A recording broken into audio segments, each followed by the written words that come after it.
आज चाहिँ हामी जुम लेन्स भनेको के हो भन्ने कुरा चाहिँ डिस्कस गर्छौँ है त।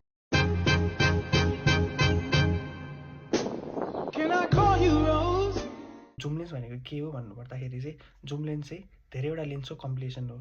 यसमा चाहिँ के हुन्छ भन्दाखेरि डिफ्रेन्ट एमएममा रहेर हामीले फोटो खिच्न मिल्छ। जस्तै कि प्राइम लेन्स भयो भने छुट्टै छुट्टै लेन्स लिनु पऱ्यो, तर यसमा चाहिँ एउटै लेन्समा सबै फिचरहरू कम्प्याक्ट भएर बसेको हुन्छ। सो जुम लेन्सको विशेषता भनौँ न, एउटा फिचर्स भनेको चाहिँ हामीलाई डिफ्रेन्ट फोकल लेन्थमा रहेर फोटो खिच्न मिल्छ, जसले गर्दाखेरि सुपर वाइड पनि आउने भयो, वाइड पनि आउने भयो, नर्मल स्ट्यान्डर्ड पनि आउने भयो र टेलिफोटो पनि एउटै लेन्समा हुने भयो। प्राइम लेन्स भन्दा चाहिँ यो जुम लेन्स चाहिँ अलिकति हेभी नै हुन्छ, किनकि यसमा अलिकति डिफ्रेन्ट मेकानिजम हुन्छ।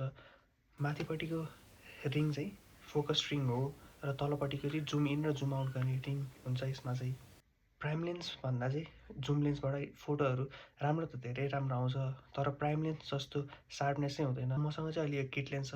यो किट लेन्स चाहिँ डिफ्रेन्ट एपर्चर पोइन्टमा छ। जस्तै कि 28 एमएममा भयो भने चाहिँ 3.5 अपर्चर दिन्छ, र जुम गरेर 70 एमएम फुलसम्म गयो भने चाहिँ 5.6 को अपर्चर दिन्छ यसले। सो यो चाहिँ भेरिएबल अपर्चरवाला हो। जस्तै कि फिक्स्डवाला पनि हुन्छ, 2.8 वाला, 2 वाला र 4 वालाहरू पनि हुन्छ। सो यदि तपाईँहरूलाई युज गर्न मन छ भने चाहिँ जुम लेन्स युज गरिसकेपछि चाहिँ प्राइम लेन्स चाहिँ खासै युज हुँदैन, किनकि प्राइम लेन्स भनेको चेन्ज गरिरहनुपर्छ र जुम लेन्स भनेको एउटै लेन्समा डिफ्रेन्ट फोकल लेन्थ दिएको हुनाले एउटै ठाउँबाट डिफ्रेन्ट फोटोजहरू पनि खिच्न हामीले सक्छौँ। यसमा चाहिँ डिफ्रेन्ट फोकल लेन्थ भएको हुनाले मैले चाहिँ 24 एमएममा पनि खिच्न सक्छु, 50 एमएममा पनि खिच्न सक्छु र 70 एमएममा पनि खिच्न सक्छु।